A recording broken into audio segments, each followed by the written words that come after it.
안녕하십니까. 반갑습니다. 오늘 영화로 만나는 역사 이야기, 오늘 이야기는 천문입니다. 천문, 하늘에 묻다. 이런 광고, 화면인데요. 천문, 하늘에 묻다. 여기 두 분의 이야기죠. 천문, 하늘에 묻다는 감독, 허진호 감독님이시고요. 개봉은 2019년, 지금 한 3년? 그 정도, 2년, 정도 됐네요. 상영 시간은 2시간 정도 걸린 영화입니다. 나오는 사람들은 최민식, 그리고 한석규, 그리고 신구, 허준호, 이런 분들이 나오시는데요. 잠시 영화의 내용을 좀 이야기 드리자면, 역사상 가장 위대한 왕 세종, 그리고 관노로 태어나 종삼품 대호군이 된 천재 과학자 장영실에 대한 이야기입니다. 여기서 관노라고 하면은 그 나라에 소속되어 있는 그 노비를 말하죠. 일종의 공노비인데요. 20년 동안 꿈을 함께 하면서 위대한 업적을 이뤄낸 두 사람입니다. 세종대왕하고 장영실 이 두 분. 그런데 임금이 타는 가마 아녀가 이제 부서지는 사건이 발생해요. 세종은 장영실을 문책하고 하루아침에 궁 밖으로 내쳐지는데 그 이후에 장영실의 자취는 역사에서 찾아볼 수가 없게 됩니다. 이런 이야기를 소재로 해서 만들어진 영화예요. 조선의 시간과 하늘을 만들고자 했던 세종과 장영실, 그들의 숨겨진 이야기를 함께 보도록 하겠습니다. 아녀라고 조금 전에 말씀드렸는데요. 왕의 가마 한번 구경해 보실래요? 이거는 고궁박물관, 국립고궁박물관에 있는 왕의 가마를 보여드린 거예요. 어떤가요? 멋있으시죠? 예. 가마에는 종류가 여러 개 있는데, 오늘 천문, 하늘에 묻다. 이 천문의 소재, 가장 큰 소재인 가마, 이 가마의 종류에 대해서 한번 살펴볼게요. 연이라고 하는 게 있습니다. 연은 왕이나 왕비께서 타시던 가마예요. 조금 전에 보셨던 솔직히 아녀라고 해서 임금님의 가마인데 아마도 이 가마를 지칭하는 것이 맞을 겁니다. 연은 왕과 왕비가 타는 가마이고요. 덩이라는 것도 있어요. 이거는 공주나 옹주가 타던 가마인데 뭐가 좀 다르세요? 어떤 면이 좀 다르세요? 연이 좀 더 화려하고 덩은 좀 간결한 미? 그렇죠. 그런 것도 있고 또 색감도 좀 다르죠. 이번엔 남여라는 것도 있습니다. 남여는 이제 남자분들이 주로 타는 거죠. 사제부들이 타시는 건데 다 트여 있어요. 가려져 있지 않고 일종의 이동식 의자 같은 그런 느낌이 들죠. 사인교라고 있습니다. 결혼하는 새댁이 주로 결혼할 때 타는 가마하고 닮아 있습니다. 4명의 가마꾼이 되는 사인교가 있고요. 좀 특별한 건데 초혼이라는 것도 있어요. 초혼은 운현궁의 주인공이셨던 흥선대원군이 주로 타고 다니셨는데요. 바퀴가 달려 있어요. 커다란 바퀴 하나가 달려 있고 무척 빠르겠죠. 초혼이라고 하는데 품이 있거나 뭐 이런 거하고는 조금 거리가 있을지 모르지만 무척 빠르게 이동할 수 있는 이동 수단이죠. 옆에 보교도 한번 보시고요.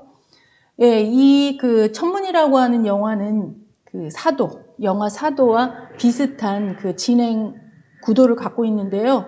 아녀 가마, 임금님이 타시는 아녀가 사고가 납니다. 근데 그 사고 4일 전부터 3일, 2일, 그리고 사고 당일 이렇게 4일간에 걸친 이야기를 풀어내고 있습니다. 그런 구성을 갖고 있는데요. 아녀 사고가 일어나기 4일 전 이제 막 영화가 시작되면 국궁 사배라는 말이 나와요. 중국에 사신이 오는데 여기서 말하는 중국 사신은 명나라 사신입니다.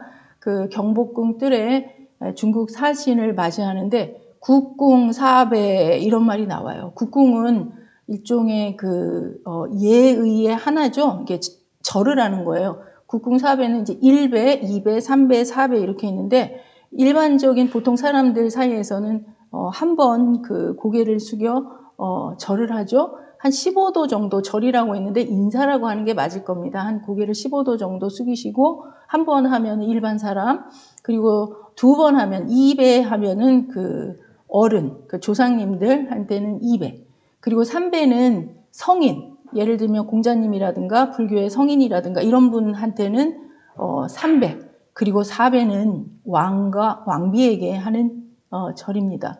여기서 말하는 건 중국의 그 천자를 말하겠죠. 그래서 그 명나라 사신이 사신에게 그 우리 신하들이 4배를 합니다. 그 명나라 사신은 그 중국의 천자를 대신한다고 생각해서 4배를 하죠. 그러면서 이렇게 말을 해요. 천문 연구를 폐하라. 그리고 제후국의 도리를 다하라. 그러면서 장영실을 잡아 명나라로 압송하라는 그런 그 장면이 나옵니다. 영화 속에서 장영실은 그 세종대왕이 꿈꾸었던 그 우리나라의 시간, 그리고 하늘을 갖자. 이게 그 천문 영화의 주제인데요.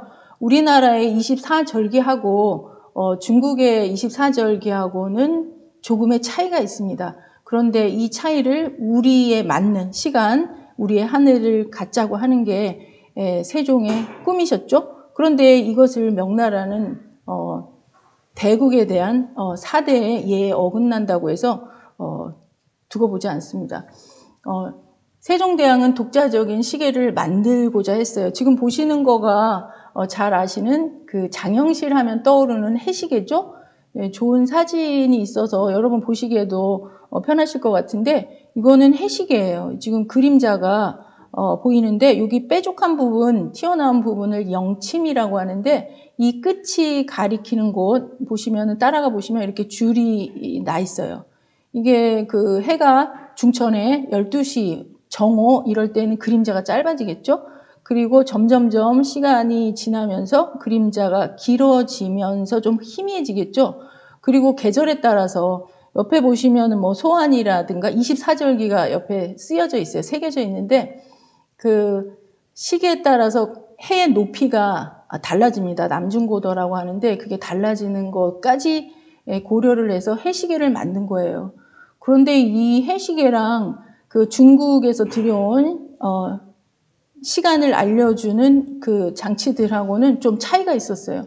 중국보다 반시진, 빠른 조선의 시간, 제가 이렇게 썼는데 한 시즌은 2시간을 말해요. 우리 일반적으로 지금은 뭐 시간을 1시간 단위로 이야기하죠. 그래서 하루 24시간이라고 하는데 조선시대 때는 그 12간지로 했죠. 자시, 축시, 인시 이런 식으로. 그래서 2시간 간격이에요. 그래서 1시즌은 2시간을 말하는데 우리는 중국보다 1시간이 빠른 거죠. 지금도 우리 서울에서 인천공항에서 북경으로 비행기를 타고 가면 우리가 지금 오전 9시예요. 그러면은 중국은 8시인 거죠. 1시간 우리가 빠른 거죠. 그건 왜 그런 거냐면 해가 동쪽에서 뜨죠. 우리나라가 중국보다 우리 그 서울이 북경보다 동쪽이죠. 그러니까 해가 좀 더 빨리 떠서 시간이 좀 빠른 거죠. 그런데 이런 하루에 1시간 빠른 거가 1년 혹은 10년 이렇게 되면 그 계절에도 그 달력에도 시간을 갖고 만든 달력에도 문제가 생기는 거죠. 그래서 이런 것을 극복해서 우리의 그 맞는 시간 그리고 달력을 갖고 싶어 했던 거죠. 여기 보이는 것도 조금 말씀드린 우리의 시간, 우리의 하늘을 갖고 싶었던 노력 중에 하나인데요. 해시계는 그 무척 훌륭한 발명품임에 틀림없지만 물론 중국에서 이제 들여온 것이죠. 그런데 약점이 있어요. 흐린 날이라든가 아니면은 밤에는 볼 수가 없겠죠. 그래서 생각해낸 것이 자경루입니다. 물을 이용하는 건데요. 본래 이 자경루 이전에도 궁에 물시계가 있긴 있었어요. 그런데 그 물을 받아서 일정한 양이 차오르면 어떤 보고 이제 이 해시계를 기준으로 해서 물시계를 만들었겠죠. 해시계를 놓고 이제 항아리에 물을 담아서 이 물이 다 흘러내릴 때 해시계로 측정한 것이 1시즌이다. 그러면은 그 한 항아리는 1시즌에 해당하는 그 시간을 갖고 있겠죠.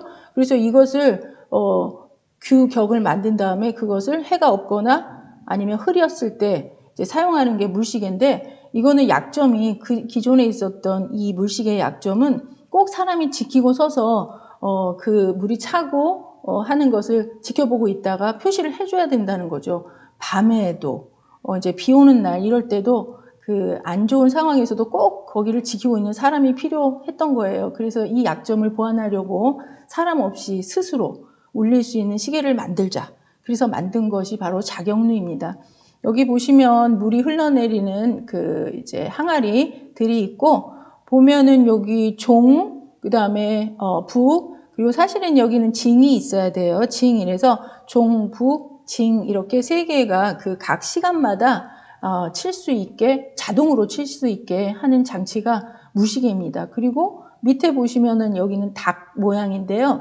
그 자축이며 닭이라든가 호랑이, 뭐 말 이런 것들이 이제 팻말을 들고 나와요. 뭐 자시, 쥐가 나와서 자시 이런 팻말을 들고 무척 과학적이고 보기 좋게, 그리고 사용하기 좋게 만든 자경루, 이것을 발명하는 거가 그 장영실입니다.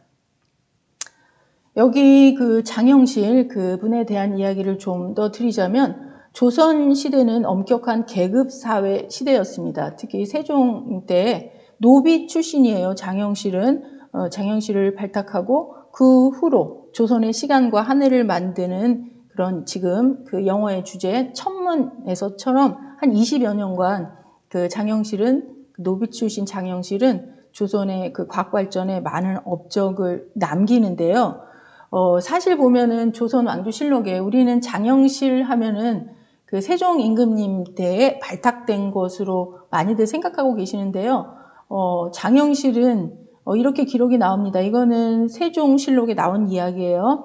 그 아비가 본래 원나라의 소주, 항주 사람이고 어미는 기생이었다. 태종께서 보호하시어, 여기 보시면 태종께서 보호하시어 나도 역시 이를 아낀다 라고 나와요. 이 태종은 세종대왕의 아버님이신 이방원을 말하는 거죠. 세종 임금님은 세종은 태종 아버님이 살아계실 때 그 왕위를 그 물려받습니다. 그리고 태종께서 그 군사권을 갖고 계시면서 세종이 그 왕의 역할을 잘 수행할 수 있도록 돌봐주십니다. 그쵸? 상황으로 계시면서 그때 이미 그 장영실은 태종과 함께 태종께서 발탁한 거죠. 그래서 1422년, 이 1422년에서 23년 사이가 태종께서 상황으로 계시다가 4년 만에 세종께서 왕위를 세종에게 왕위를 물려주시고 4년 후에 돌아가실 그 즈음이에요. 그러니까 이때 장영실을 상의원 별자에 임명하였다. 그러니까는 이거는 그래서 이런 말이 나올 수도 있는 거죠. 세종과 그 다음에 태종과 세종이 그 이제 맞물리는 그런 시점인 거죠. 미루어 짐작컨대 태종 때 이미 장영실은 그 실력을 인정받는 그런 그 자리에 있었던 것 같습니다. 그래서 이런 별자 자리에 임명하려고 하는데 이조 판서하고 병조 판서가 서로 이제 의논을 했다, 이런 말이 나와요. 드라마에서, 영화에서는 반대 입장에서 그 이조 판서 이판 허조는 반대하고 장영실의 그 직급을 올려주는 것을 반대하고, 병조 판서 조말생은 그 찬성하는 그런 모양새로 나오긴 하지만 그 실제로 왕조실록에는 두 사람의 어떤 다툼이나 이런 거 없이 그 자연스럽게 그 자연스러운 상황으로 기록되어 있습니다. 조선시대 신분제도 한번 보고 갈까요? 그 천문을 보면서 조선시대 신분제도는 두 그 계급으로 나뉩니다. 그래서 양천제라고 하는데요. 양인은 양반, 중인, 상민, 이제 혹은 평민이라고 하는데, 이런 분들을 양인이라고 해요. 여기에서 그 양반은 무반하고 문반을 합쳐서 양반이라고 하죠. 그 경복궁이나 이런 궁에 보시면 궁의 그 조정, 그 정전 앞뜰에 넓은 뜰에 그 이제 돌이 세워져 있습니다. 품계석이라고 하는데 좌우로 이제 정 1품부터 9품까지 품계석이 서 있습니다. 한쪽은 이제 들어가셔서 보실 때 왼쪽으로는 무반, 그러니까 무신이죠. 그리고 오른쪽으로는 문신, 이런 분들의 신하들이 그 조정의 뜰에 조례에 서 계시는데, 그래서 이 무반하고 문반을 합쳐서 양반이라고 하죠. 그리고 중인은 대부분 청계천 근처 이 부분에 살던 분이신데요. 뭐 역관, 통역했던 분들, 또 아니면 의사, 그리고 의원이죠. 그 다음에 뭐 율관, 그러니까 법률에 대한 것들, 이런 것들, 또 화가도 마찬가지입니다. 이런 그 화원들을 중인이라고 했습니다. 그리고 일반 백성, 이 양인, 지금 말씀드린 이 세 부류의 그 신분을 갖고 있는 분들은 다 똑같은 양인이에요. 이분들은 과거 시험을 볼 수 있는 거죠. 그래서 신분의 상승이나 이런 게 할 수 있다고 법적으로는 조선의 법에는 나와 있지만, 실질적으로는 일반 상민들은 과거를 응시하기가 어렵겠죠. 그 생업에 힘써야 했기 때문에 일반적으로 양반들이 그 과거는 독점했다고 보시면 됩니다. 그리고 밑에 있는 천인, 여기가 바로 그 장영실의 그 출신 노비죠, 노비. 그리고 여기는 백정만 나와 있지만 뭐 화척이라든지 제인이라든지 뭐 이런 분들은 이제 천민이죠, 천인. 근데 노비는 여자분들은 종노자를, 남자분들은 종노자를 쓰고 여자분들은 종 비자를 써서 이렇게 합쳐서 여자 남자 이렇게 노비라고 해요. 그 조선 시대에는 그 초기에 그 종모법이라는 게 있습니다. 어머니의 신분에 따라서. 지금 장영실의 아버지는 조금 전에 보신 것처럼 중국 출신이에요. 최소한 여기서 보았을 때 양인 출신이라고 볼 수 있겠죠. 그런데 어머님께서 그 부산의 동래라고 하는 곳에 관노예요. 그 관청에 소속되어 있는 노비였던 거죠. 두 분 사이에서 낳은 아이가 장영실인데, 그러면은 아버님은 양인이니까 노비가 되지 않아야 되는 수도 있겠죠? 그렇지만 조선시대 초기에는 그 어머님의 신분을 따라가야 했어요. 종모법이라고. 이런 제도를 만든 거는 양인이 늘어나는 것을 막기 위해서 그랬겠죠. 대부분이 어머님이 천인인 경우가 많겠죠. 아버지가 천민인데 어머님은 양인이다. 그래서 결혼을 하거나 이런 것보다는, 그런 확률보다는 이제 반대의 상황이 많았기 때문에 종모법, 어머님을 따라서 그 신분이 결정됐어요. 그런데 후에는 또 이것이 바뀌어요. 그러니까 아버님의 그 신분을 따라가도록. 왜냐하면은 노비가 많아지면 양반의 입장에서는 신분제에서 그 소수가 이제 다수 그 천민들을 지배하거나 이런 생각이 있을 수는 있는데, 약점이 뭐냐면 세금 낼 사람이 없어져요. 그리고 군대를 갈 그 재원들이 없어지고, 그래서 나중에는 그 일반 양인을 그 많이 늘리려고 하는 그런 정책을 또 펴기도 한답니다. 이제 세조 이후에는 천문에 나오는 이야기 중에 좀 감동적인 이야기예요. 그 장영실 이렇게 말합니다. 임금님 별은 가장 중심이 되고, 장영실이 말을 해요. 이 별을 보면서 임금 빛나는 별 북극성이십니다 라고 말해요. 그러니까 그 별은 명나라의 별이라고들 하지 않느냐. 북극성이에요. 그러니까 장영실이 제게는 북극성이 임금님 별이십니다. 세종은 또 말하죠. 저 중에 그럼 너의 별은 어디 있느냐? 장영실이 제 별은 없습니다. 천출은 별이 될 수 없습니다. 이런 말을 해요. 실제로 영화를 이제 기회가 되셔서 실제로 보신다면 경복궁은 아마도 근정전인 것 같습니다. 그 뜰에 밤에 누워서 이제 많은 신하들이 뒤에서 이제 걱정스러운 눈빛으로 보고 있죠. 밤에 누워서 임금, 그 세종과 장영실이 하늘을 보는 장면이 나옵니다. 그때 나누었던 이야기죠. 또 이런 것도 있어요. 이제 앞쪽에 보면 별이 보고 싶구나 영실아. 그 세종께서 장영실을 그 침소로 부릅니다. 불러서 이제 별이 보고 싶다고 해요. 그런데 그때 비가 오고 있을 때였거든요. 그러니까 밖에 나가서 별을 볼 수는 없겠죠. 그런데 그때 장영실이 별을 만들어 드립니다. 창우지에 그 임금님이 계신 곳 그 침소에 창호지를 뚫어요.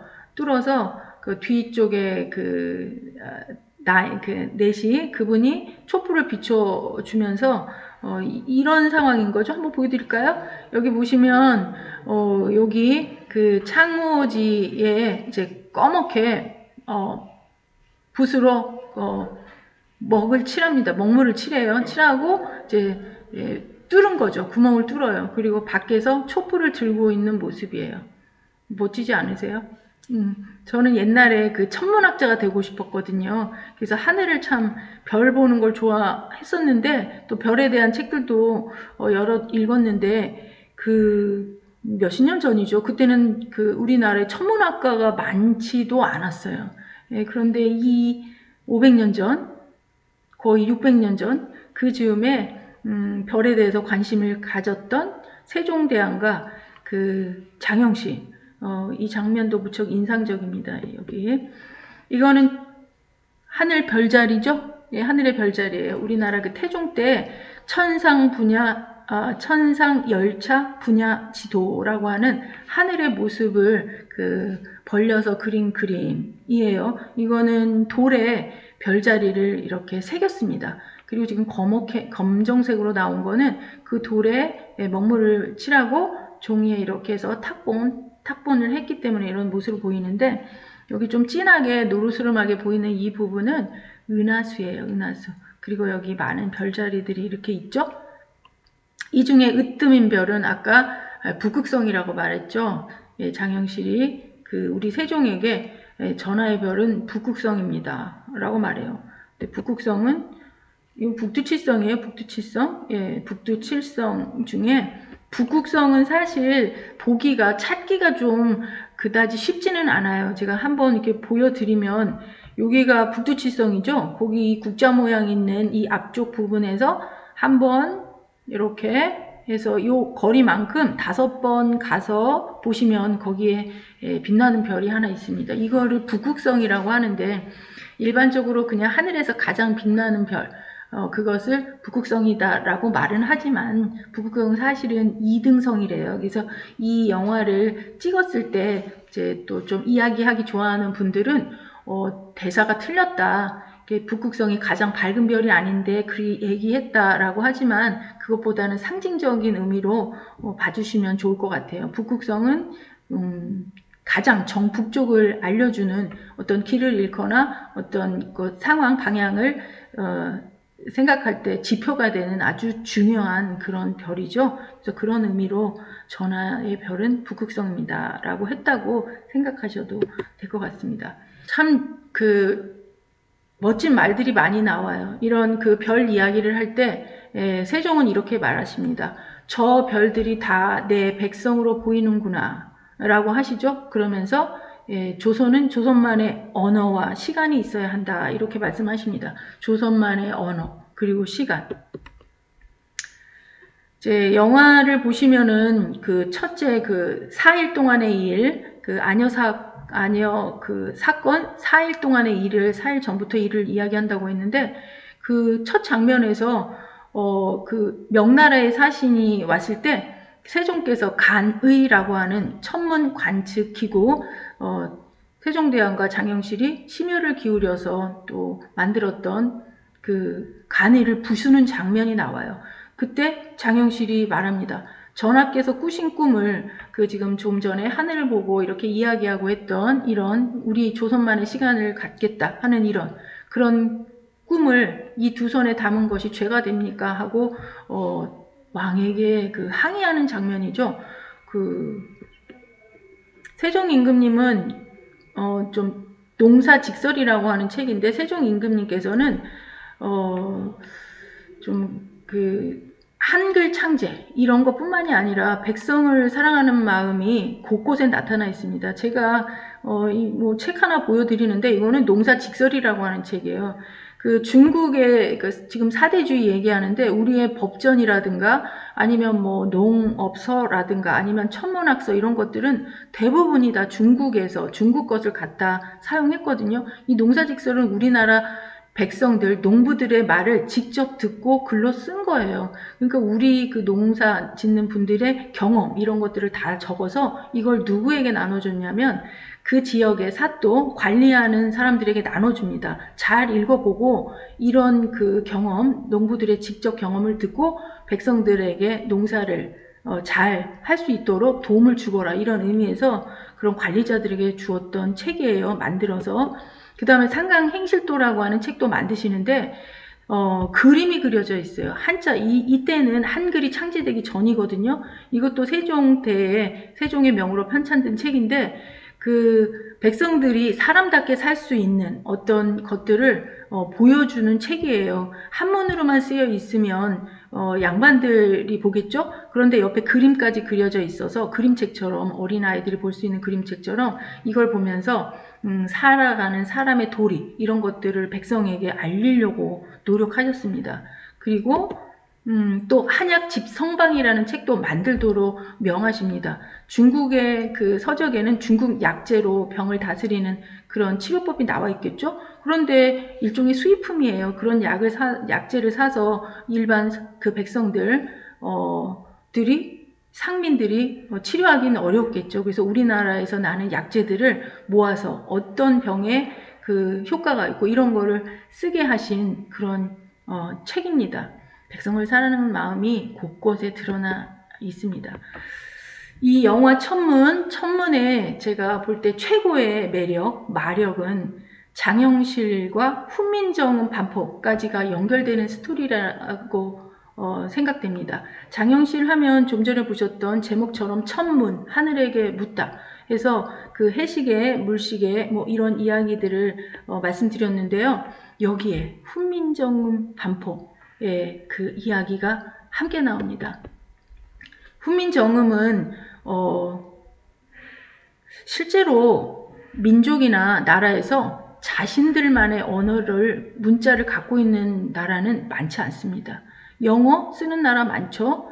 영어 어느 나라에서 누가 만들었는지 명확하지 않습니다. 그런데 우리나라 한글 훈민정음은 세종대왕께서 만드셨다. 여기 자음과 모음이 있는데 많지 않은 개수의 문자로 어떤 형식으로 기호로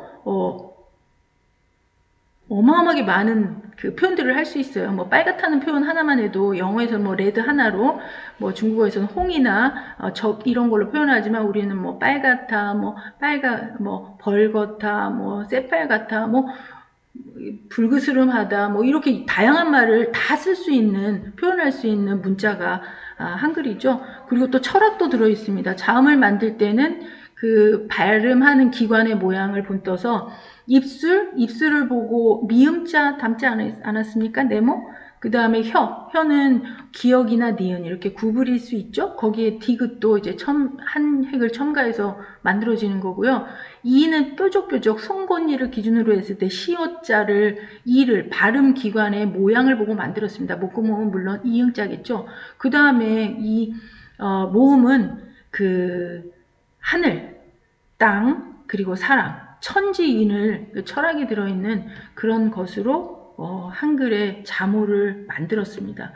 이 용비어천가는 한글을 만든 것뿐만이 아니고 한글 창제에 대한 이야기는 많습니다. 영화의 소재로도 등장했고 드라마에서도 많이 보셔서 그 이야기보다는 한글이 오랜 기간에 세종 임금님과 뭐 여러 분들의 노력으로 만들어지긴 하지만 만들어진 게, 완성된 게 1443년이에요. 그런데 반포는 3년 후에 되거든요.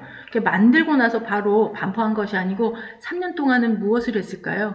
3년 동안은 이 한글이 과연 백성들에게 잘 쓰여지고 의사선달에 문제가 없는지 3년 동안 실험을 해본 거예요. 그 중에 첫 번째가 용비어천가라고 하는 그런 이제 노래죠, 일종의. 그래서 한문으로 이렇게 쓰여 있고 한글로 쓰여 있습니다. 이렇게 실험을 해본 후에 한글이 창제되는 거죠. 좀 쉬어가는 의미로 재밌는 대사가 좀 등장해요. 영화 속에서 세종 임금님이 장영실하고 이제 보시거나 보셨거나 아니면 보실 분들을 보시면 그 앞쪽 부분에 보면은 그림이 하나 나와요. 그 코끼리. 요거는 아마 작용루를 만드는 원리를 그 중국 서적에서 이제 보여지는 것을 그려놓은 건데, 코끼리가 등장하거든요. 코끼리 등 위에 그 물을 담는 항아리가 있고 뭐 이런 모양이 있는데, 이제 코끼리가 있으면 장영실한테 묻습니다. 코끼리가 있으면 이것처럼 똑같이 만들 수 있느냐? 이렇게 물어요. 그런데 코끼리가 없으니까 코끼리가 없지 않냐 그래요. 근데 코끼리가 우리도 있을 거라고 세종이 생각하는데, 사실 태종 이방원 때 일본으로부터 코끼리를 선물 받아요. 코끼리를 선물 받은데 그 코끼리가 무척 많이 먹었다고 해요. 그리고 어느 날은 그 신하 한 명을 이제 좀 놀리고 그랬나 보죠. 이렇게 뒷걸음 하다가 이제 또 죽이는 사건이 벌어져요. 그래서 그 코끼리를 이제 섬으로 귀양 보냅니다. 그때 이제 귀양 보냈다고, 코끼리 어딨냐, 코끼리 있으면 영실이가 만들 텐데, 이런 의미로 대사를 하는데, 코끼리 어딨냐 그랬더니 섬으로 보냈다. 거긴 왜 보냈냐 그랬더니 너무 많이 먹어서 굶어 죽으라고 보냈습니다. 좀 코믹한 내용이었던 것 같습니다. 근데 실제 있었던 일이에요. 그래서 코끼리가 굶어 죽어요. 그 장도라고 하는 곳에 섬에 있다가 여기저기 이제 다니다가 한 10년 만에, 우리나라에 온 지 10년 만에 죽었다고 해요. 또 세종이 영실에게 물어요. 소원이 무엇냐고. 이제 그 자경루를 완성하고 나서 그 기쁜 마음에 묻죠. 영실에게 소원이 뭐냐 하니까, 제 소원은 평생 전하 곁에 사는 것이옵니다. 이렇게 말하죠. 그러니까는 세종께서는 그건 네가 나에게 주는 선물 같구나 라고 하면서 무척 흐뭇하게 그 서로 좋은 감정이 보이죠. 안여사건 4일 전 맨 처음으로 돌아가면 좀 전에 말씀드린 대로 그 명나라 사신과 그 천문기기를 부수라는 그런 그 갈등 상황이 나옵니다. 이 이야기를 선공감이라고 하는데, 지금으로 치면 이제 공조 건설부, 수선하는 곳이에요. 영선실이라고 하면 될까요? 궁이나 이런 데에서 여러 가지 물건들이나 아니면은 그 시설들을 보수하고 하는 곳에 장영실이 이제 있었죠. 거기에서 임금님이 타고 가실 가마를 이제 점검하고 있었어요. 그리고 그 안에 가마의 천장에 그 세종과 영실이 좋아하는 천문도를 그 가마의 안여의 그 위쪽 부분에다 그리고 있었습니다. 요거는 세종의 형제들 중에 그냥 참고로 세종에 대한 이야기를 드리면서, 양녕대군, 또 충녕대군, 충녕이 바로 세종대왕이시고요. 양녕은 큰 형님이셨는데, 그 세종의 인품을 좀 한번 말씀드리고 싶어서 그래요. 세종 임금님은 큰 형님을 대신해서 왕이 되었죠. 그런데 그 왕을 끝까지, 죄송합니다. 형님을, 양녕대군을 끝까지 잘 보필하고 편히 지낼 수 있도록 하셨다고 해요. 여러 가지 이야기가 많이 있는데, 예쁘죠? 여기 가야금 치고 있는 여자분이랑 지필목이 나오는데, 그 정향이라고 하는 그 여자분을 임금님 그 세종이 형을 위해서 일부러 유람길에 그 우연이 아닌 우연, 그 인연을 만들어 드린 겁니다. 그래서 이거는 양녕이 그 정향이라고 하는 그 기생이에요. 기생인데 그분한테 주었던 글이에요. 그대 한번 이별하면 만날 길 없으려니 대처 어느 곳에서 다시 만나리. 새벽바람 웬일로 휘장을 흔드는 곳, 이렇게 시를 줍니다. 그리고 이제 좀 그래도 나름 유명한 시인데 구난가라고 해요. 9가지 어렵다. 사랑하는 어여삐 여겼던 정향과의 시간을 보내고 떠나면서 이제 그 치마폭에 써달라고 해요. 그래서 이렇게 9가지 어려운 거, 이제 헤어지기 어렵고 보고 싶고 이런 이야기들을 만나기 어렵고 이런 것들을 치마폭에 써줍니다. 근데 나중에 다시 만나죠. 세종의 배려로 궁에서 다시 만나서 일종의 좀 살짝 야사이긴 한데 이제 100년 해로했다 이런 이야기가 나와요. 효령대군도 세종대왕의 형님이세요. 그런데 그 형님을 위해서도 많은 배려를 해요. 세종 때는, 조선시대 때는 공식적으로 불교가 인정되지 않은데, 효룡대군은 그 원각사라고 하는 그 절과 또 관계 있기도 합니다. 효룡대군. 이거는, 종로 3가 탑골 공원에 있는 그 원각사, 그 자리에 그 원각사에 있던 그 탑이죠. 지금 현재도 있습니다. 여기 국보 2호입니다. 여기. 그래서 세종대왕에 대한 그 가게, 여기 수양대군도 나오죠. 여기 세종 임금님 이런 분이시고요.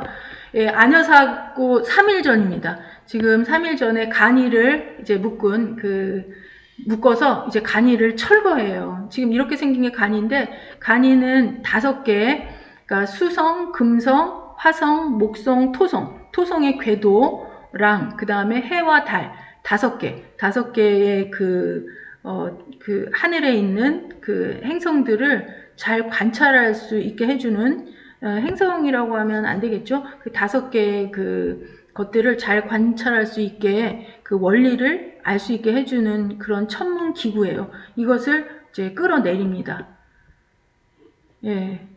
그렇죠? 이제 장영실은 그 달려와서 항의하는 장영실에게 이제는 그만 쉴 때가 되었다고 하면서 싸늘하게 말하죠. 안여사고 이틀 전입니다. 이때 안여를 타고 출발하는 거죠. 그 세종 임금님께서는 그 장영실을 명나라로 압송해야 된다, 보내지 말아야 된다, 이런 그 신하들의 그 갈등이 있는 사이에 세종 임금님께서는 온천으로 가십니다. 이천에 실제 이쯤에 실제 이천 온천으로 떠나시는데요. 이때 타고 가는 가마가 안여예요. 그래서 이제 신하들이 잘 다녀오시라고 하죠.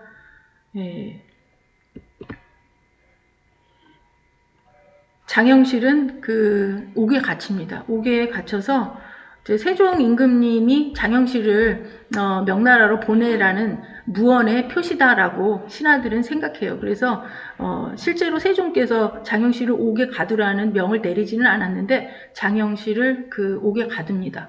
그 옥에 갇혀 있는 장영실에게 찾아가요. 영의정께서 찾아가셔서 금속 활자를 보여줘요.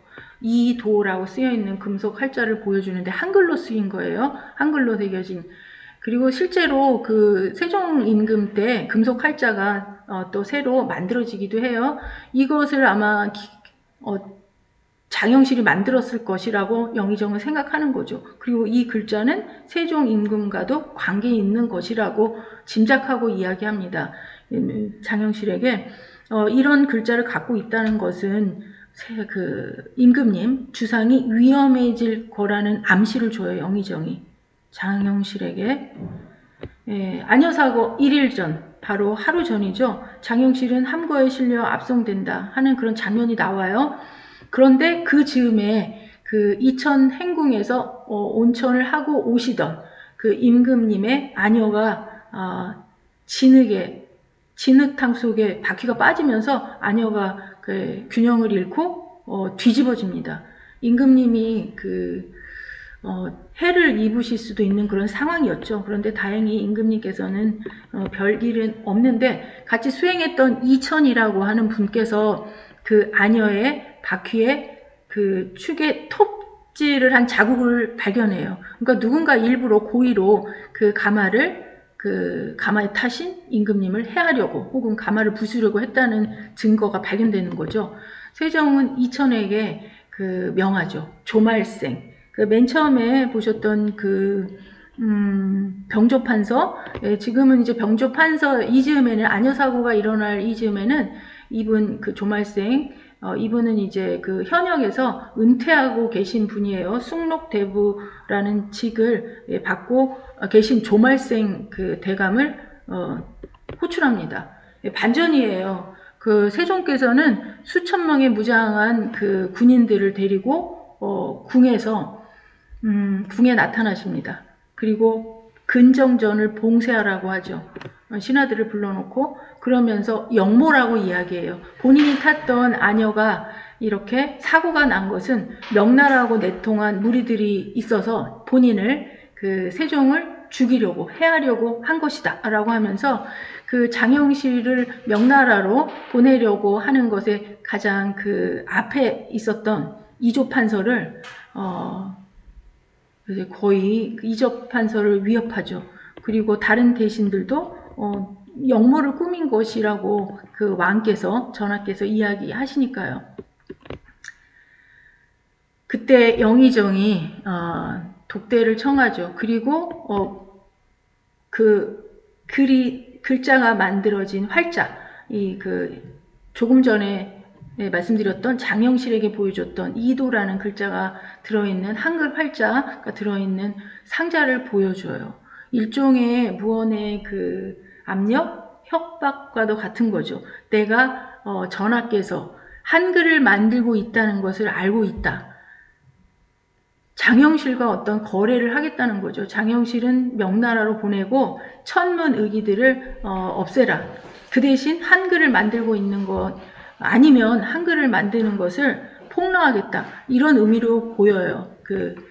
영화에서는 영의정은 한글 창제를 포기하면 장영실을 사면하는 것을 도와주겠다고 제안합니다. 세종 임금님은 이제 좌절하죠. 이제 모든 것을 알고 있다. 사실 이제 세종 임금님은 장영실에게 말해요. 아니요, 사고가 난 거는 자신이 꾸민 일이다. 이제 영실을 감옥에서 몰래 불러내요. 그래서 말해요. 그러니 왜냐하면 자신을 반대하는 그런 신하들을 내치고 자신의 의지를 관철할 수 있는 그런 역모라고 해서 영실을 반대하는 장영실을 보내려고 하는 사람들을 무마하려고 했던 거죠. 그러면서 장영실에게 멀리 가서 살으라고 이렇게 말해요. 그런데 장영실은 임금님의 말을 듣지 않아요. 그리고 다시 옥으로 갑니다. 그리고 혼자 생각해요. 세종 임금 전하의 뜻을 백성을 사랑하는 그런 전하의 큰 마음을 한글과 관계된 거죠. 그것을 이루어 드려야겠다. 자신이 역모자다. 그래서 자신은 죽음으로 혹은 명나라로 끌려가는 한이 있어도 한글만은 지켜야 되겠다. 이런 생각을 하는 거죠. 서로 세종대왕께서는 영실을 생각하는 거고 살리려고 장영실은 세종 임금님의 큰 뜻을 하늘을 열고 백성을 살리는 큰 뜻을 이루게 해드리려고 해요. 이 부분이 바로 영화 천문의 그 매력이라고 반전이라고 저는 생각이 듭니다. 소인이 영묘를 꾸몄다고 국문이 열리는 날 계속 말합니다. 세종 임금은 여러 차례 물어봐요. 정말 네가 나를 죽이려고 아녀를 사고를 낸 거냐라고 묻죠. 영실은 계속 내가 역모를 꾸민 게 맞다라고 하면서 자신이 모든 죄를 뒤집었습니다. 그 후 장영실은 장형 80도라고 했는데 80대예요. 곤작 80대면 거의 사망이에요. 80대를 맞고 그 이후로는 기록이 없습니다. 세종 왕조실록 세종대에도 기록이 없어요. 그런데 그 2년 후 이제 장형을 쳤다라는 그 기록이 있은 2년 후에 조선의 역법서, 우리나라 실정에 맞는 역법서, 또 서역지방의 아라비아 수학 이런 것까지 포함이 되는 칠정산이라는 것이 일종의 달력이에요. 우리 달력이 정확해야 농사 짓는 농부들도 그걸 보고 절기에 맞춰서 씨를 뿌리거나 어떤 농사 일을 할 수 있겠죠. 그런 칠정산이 반포됩니다. 그리고 또 2년 후에 훈민정음이 반포되었다라는 자막으로 영화는 끝납니다. 조금 내용이 오늘은 두 배우분, 세종과 영실 역을 맡은 그 두 분, 여러분 많이 아시는 분인데 그분의 연기하시는 모습도 좋았지만 장영실, 천문기구 등 조선의 과학기구를 만드신 분, 그리고 한글, 우리나라 세계적인 한글을 만드신 세종대왕, 그 두 분 각각 특징이 있고 훌륭하신 분들인데 그 두 분의 각각의 역할들이 한 번에 하나로 뭉쳐진 그런 좀 특별한 영화였습니다. 영화 천문 하늘을 열다 이야기 오늘은 여기까지 마치도록 하겠습니다. 감사합니다.